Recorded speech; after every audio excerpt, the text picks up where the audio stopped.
Praise the Lord. പുറപ്പാട് പുസ്തകം 38 അധ്യായം 1 മുതൽ 31 വരെയുള്ള തിരുവചന വേദഭാഗങ്ങൾ. അവൻ ഖദിരമരം കൊണ്ട് ഹോമയാഗപീഠമുണ്ടാക്കി. അത് 5 മുഴം നീളവും 5 മുഴം വീതിയും ഇങ്ങനെ സമചതുരവും 3 മുഴം ഉയരവുമുള്ളതായിരുന്നു. അതിൻ്റെ 4 കോണിലും 4 കൊമ്പുണ്ടാക്കി. കൊമ്പുകൾ അതിൽ നിന്നു തന്നെ ആയിരുന്നു.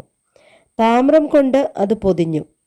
ചട്ടി, ചട്ടുകം, കലശം, മുൾക്കൊളുത്ത്, തീക്കലശം ഇങ്ങനെ പീഠത്തിൻ്റെ ഉപകരണങ്ങളൊക്കെയും ഉണ്ടാക്കി.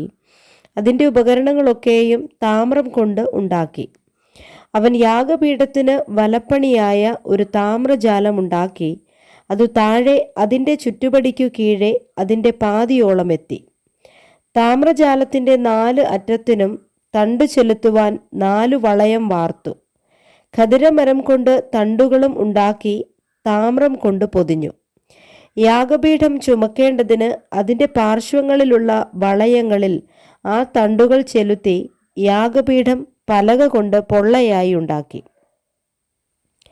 സമാഗമന കൂടാരത്തിൻ്റെ വാതിൽക്കൽ സേവ ചെയ്തു വന്ന സ്ത്രീകളുടെ ദർപ്പണങ്ങൾ കൊണ്ട് അവൻ താമ്രത്തൊട്ടിയും അതിൻ്റെ താമ്രക്കാലും ഉണ്ടാക്കി.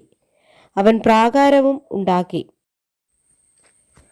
തെക്കുവശത്തെ പ്രാകാരത്തിന് പിരിച്ച പഞ്ഞുനൂൽ കൊണ്ടുള്ള 100 മുഴം മറശ്ശീല ഉണ്ടായിരുന്നു. അതിന് 20 തൂണും തൂണുകൾക്ക് 20 താമ്ര ചുവടും ഉണ്ടായിരുന്നു. തൂണുകളുടെ കൊളുത്തും മേൽ ചുറ്റുപടിയും വെള്ളിയായിരുന്നു. വടക്കുവശത്ത് 100 മുഴം മറശ്ശിലയും അതിന് 20 തൂണും തൂണുകൾക്ക് 20 താമ്ര ചുവടും ഉണ്ടായിരുന്നു. തൂണുകളുടെ കൊളുത്തും മേൽ ചുറ്റുപടിയും വെള്ളിയായിരുന്നു. പടിഞ്ഞാറ് വശത്ത് 50 മുഴം മറശ്ശീലയും അതിന് 10 തൂണും തൂണുകൾക്ക് 10 ചുവടും ഉണ്ടായിരുന്നു. തൂണുകളുടെ കൊളുത്തും മേൽ ചുറ്റുപടിയും വെള്ളിയായിരുന്നു. കിഴക്കുവശത്ത് മറശ്ശീല 50 മുഴമായിരുന്നു. വാതിലിൻ്റെ ഒരു വശത്ത് മറശ്ശീല 15 മുഴവും അതിന് 3 തൂണും അവയ്ക്ക് 3 ചുവടും ഉണ്ടായിരുന്നു. മറ്റേ വശത്തും അങ്ങനെ തന്നെ.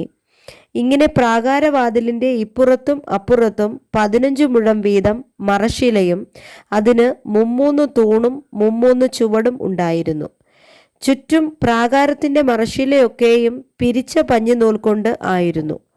തൂണുകൾക്കുള്ള ചുവട് താമ്രം കൊണ്ടും തൂണുകളുടെ കൊളുത്തും മേൽ ചുറ്റുപടിയും വെള്ളി കൊണ്ടും കുമിഴുകൾ വെള്ളി പൊതിഞ്ഞവയും പ്രാകാരത്തിൻ്റെ തൂണുകളൊക്കെയും വെള്ളി കൊണ്ട് മേൽ ചുറ്റുപടിയുള്ളവയുമായിരുന്നു. എന്നാൽ പ്രാകാരവാതിലിൻ്റെ മറശ്ശീല നീലനൂൽ, ധൂമ്രനൂൽ, ചുവപ്പുനൂൽ, പിരിച്ച പഞ്ഞിനൂൽ എന്നിവ കൊണ്ട് ചിത്രത്തയ്യൽ പണിയായിരുന്നു. അതിൻ്റെ നീളം 20 മുഴവും അതിൻ്റെ ഉയരമായ വീതി പ്രാകാരത്തിൻ്റെ മറശ്ശീലയ്ക്ക് സമമായി 5 മുഴവും ആയിരുന്നു.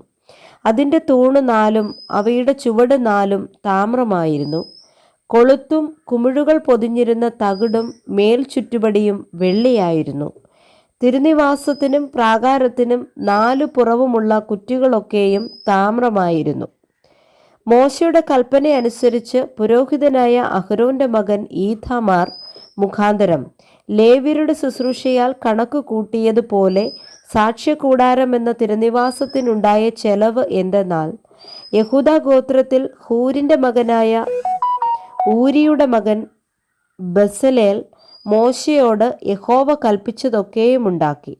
അവനോട് കൂടെ ദാൻ ഗോത്രത്തിൽ അഹിസാമാക്കിൻ്റെ മകനായി കൊത്തുപണിക്കാരനും കൗശലപ്പണിക്കാരനും നീലനൂൽ, ധൂമ്രനൂൽ, ചുവപ്പുനൂൽ, പഞ്ഞിനൂൽ എന്നിവ കൊണ്ട് ചിത്രത്തയ്യൽ പണി ചെയ്യുന്നവനുമായ ഒഹൊലിയാബും ഉണ്ടായിരുന്നു. വിശുദ്ധ മന്ദിരത്തിൻ്റെ സകല പ്രവൃത്തിയുടെയും പണിക്ക് വഴിപാടായി വന്ന് ഉപയോഗിച്ച പൊന്ന് വിശുദ്ധ മന്ദിരത്തിലെ തൂക്കപ്രകാരം ആകെ 29 താലന്തും 730 ശേക്കലും ആയിരുന്നു. സഭയിൽ ചാർത്തപ്പെട്ടവരുടെ വെള്ളി വിശുദ്ധ മന്ദിരത്തിലെ തൂക്കപ്രകാരം 100 താലന്തും 1775 ശേക്കലും ആയിരുന്നു.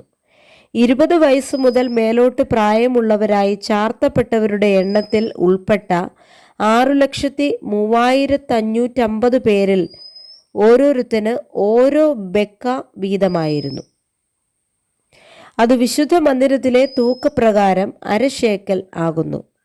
വിശുദ്ധ മന്ദിരത്തിന്റെ ചുവടുകളും മറശ്ശീലയുടെ ചുവടുകളും വാർക്കുന്നതിന് ഒരു ചുവടിന് 1 താലന്ത് വീതം 100 ചുവടിന് 100 താലന്ത് വെള്ളി ചെലവായി. ശേഷിപ്പുള്ള 1775 ശേക്കൽ കൊണ്ട് അവൻ തൂണുകൾക്ക് കൊളുത്തുണ്ടാക്കുകയും കുമിഴ് പൊതികയും മേൽ ചുറ്റുപടി ഉണ്ടാക്കുകയും ചെയ്തു. വഴിപാട് വന്ന താമ്രം 70 താലന്തും 2400 ശേക്കലും ആയിരുന്നു.